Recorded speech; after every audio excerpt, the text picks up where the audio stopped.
Hello friends and welcome back to my channel. My name is Katelyn from Florals.com and welcome back to part 3 of my single 12x12 paper purge.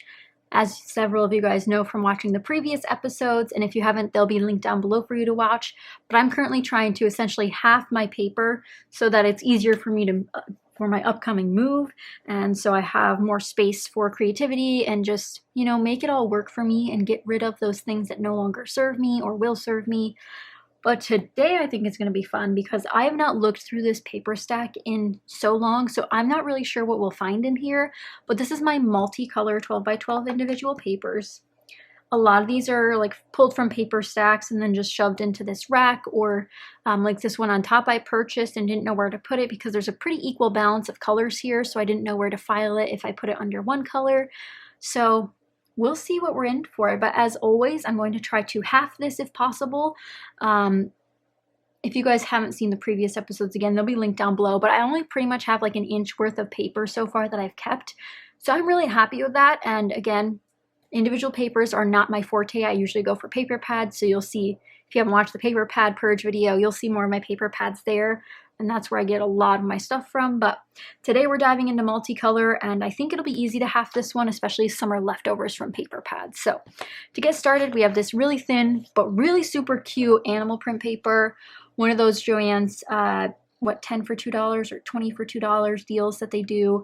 So I'm going to keep this one. Again, it is thin, but it is the most precious thing I've ever seen in my entire life. So, and as always, I'm flipping them down, face down, so that they stay the same order on the way back up in case they're double-sided. Next up, we have this house paper from what I believe is originally from Cute Girl. That's my guess. It doesn't tell me the actual collection these designs are from. They just say American Crafts. I think this is adorable. I love the color scheme.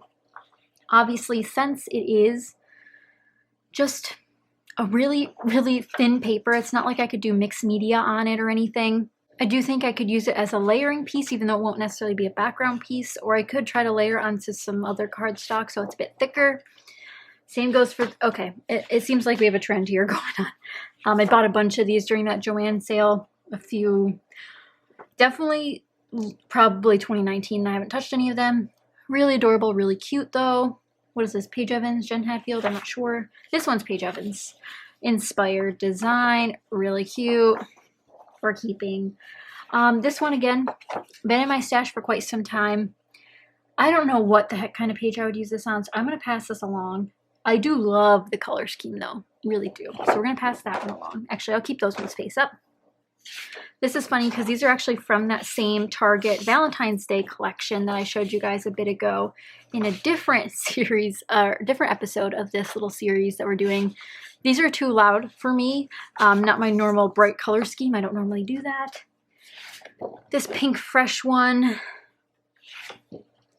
I know I've used this side before when I've had 2 of these. Neither of these are my cup of tea, so I think I'm just going to pass it along.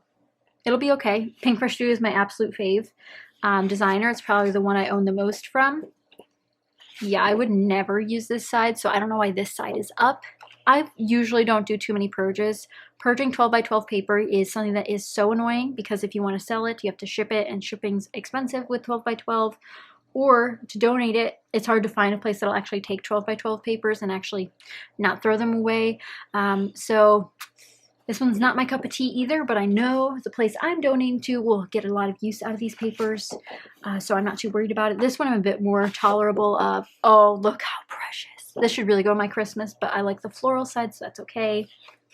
Indigo Hills. I really like the idea of this side, but this side's probably more my jam, so I could have put it in neutrals if I wanted this side to be the highlight, but I might have 2 of these, so that could be in the other section as well. So I'm going to keep this side up. Little gumdrops.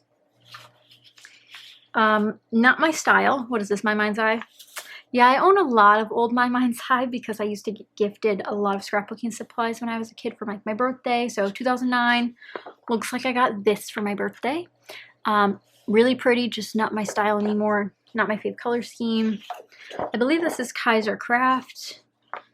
Oh, I got it right. I only bought this a few years ago, so I'm not too worried about it, but I just don't know what I'll use this side on. This is the side I bought it for, but honestly, I'll probably use this side more likely, the blue with the green dot.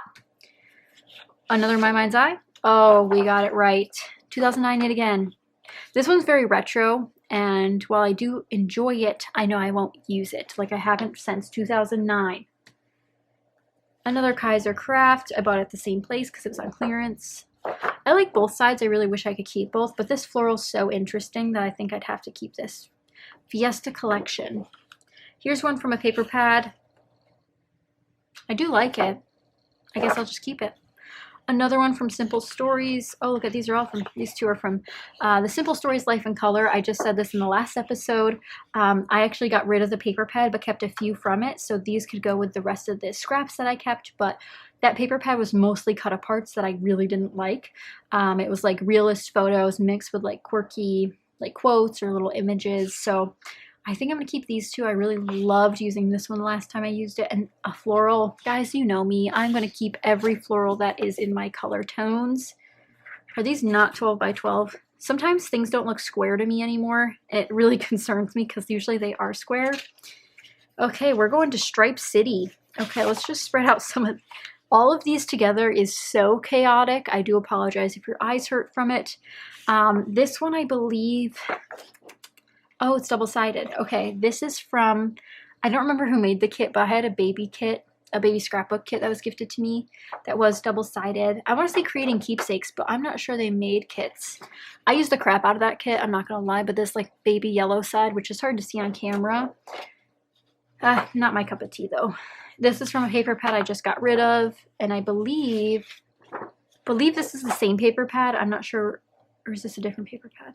Either way, it hurts my eyes. It's like the, was it rainbow stripe gum? Kind of like that. Bright and Fruity.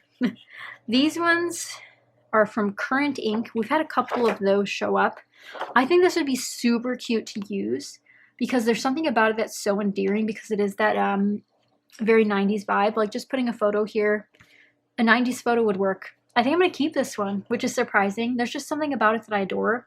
My mother loved gardening and flowers, so maybe a picture of her garden would be really cute. We'll have to see. And then these ones go with it as well. There's something about like this sort of impressionist painting background that's like yellow stripes with these little florals. You know, I'm going to keep them. Not my normal cup of tea, but I think I'm going to keep them.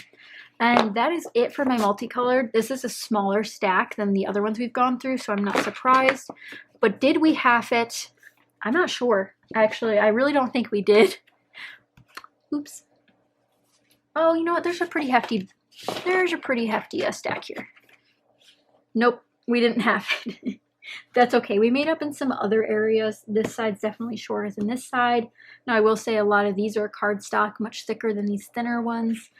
But if we do a quick flip through, I don't know, I did keep quite a few thin ones, didn't I? Really close, we still got almost half out, and I'm really happy to, again, donate these to a local organization that gives out crafting supplies and does arts and science projects for those who can't afford it, just to get more education into the community and to give more kids more opportunities to express themselves, and just give everyone a fair chance at art and having so many supplies available to them.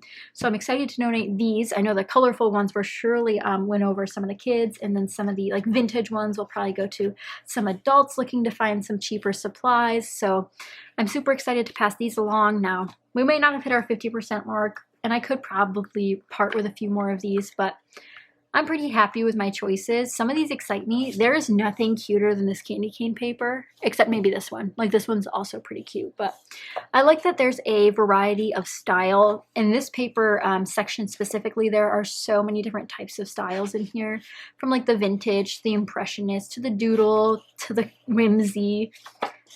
There's just so many great types in here, and that's what's so fun about seeing other people's paper collections like this is, although I don't have a ton of individual papers and more of my, you know, day-to-day crafting is done through paper pads, there's just something to be said about having like this little curated collection of papers that I absolutely love and hope to use relatively soon.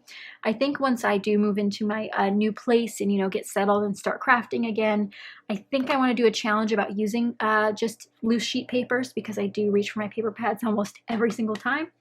And I could definitely work on using some of these other things so they don't get neglected again, or at least as long as they did this time. As you guys saw, some 2009s in there. Probably shouldn't have held on to those as long as I did, especially with, you know, the couple of moves within the last year, but that's okay, and I'm glad to be passing them on to somewhere that will utilize them. So I hope you guys enjoyed this episode. I believe we have one more section left to go through, which will definitely be interesting because I think I'm going to get rid of a majority of it, but you'll have to stay tuned for the next one. Make sure you're subscribed so you don't miss out when that comes out, and also be sure to give it a thumbs up if you did enjoy this video. A little bit shorter than some of the other ones, but again, a smaller stack to begin with, and this will probably bring us closer to 1.5 inches of papers that I'm keeping overall in terms of loose sheets. Paper pads, I am so happy that if you guys haven't seen the paper pad video yet, I'll have that one linked down below, as well as the previous individual sheet 12x12 papers that we've gone through so far together. But hopefully this is motivating you or giving you inspiration to either regift some of your papers to your grandkids or send them to a different crafty friend. But thank you guys so much for watching, and I will see you guys in the next one. Bye guys!